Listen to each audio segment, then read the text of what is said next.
Faith keeps the battle in the heavenly realm.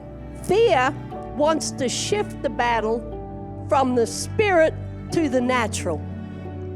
Because the enemy knows the second that gear is changed in your life and you start thinking you've got to answer your own promises, you've got to answer your own prayers, you've got to answer somebody else's prayers, that you've got to be God, the moment that shifts, the enemy's won. 1 Samuel 17 verse 42 to 45, it takes into account the battle that Goliath and David had.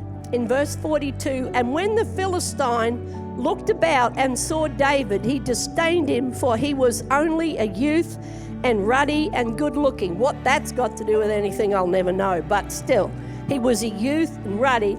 So the Philistine said to David, am I a dog that you come to me with sticks? And the Philistine cursed David by his gods. Goliath wanted David to see how little he was and how big the problem was. Look how small you are. Look at what you don't have. Look at how big that need is, and look at the little crumb that you have. That's what the Goliath spirit wants us to do, wants to see how big our need is and how little we are. How big our need is and how little we have. But David won. Why? Because he didn't take his eyes off God. David said, I might be little. Yes, I am. But he said, you know what? I'm not alone right now. I'm not alone. Because there's a God who says he's for me.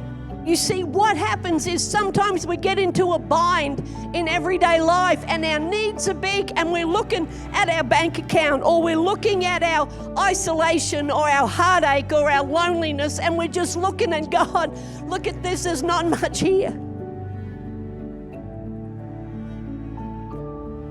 If we don't shift from that, can I tell you, you'll lose.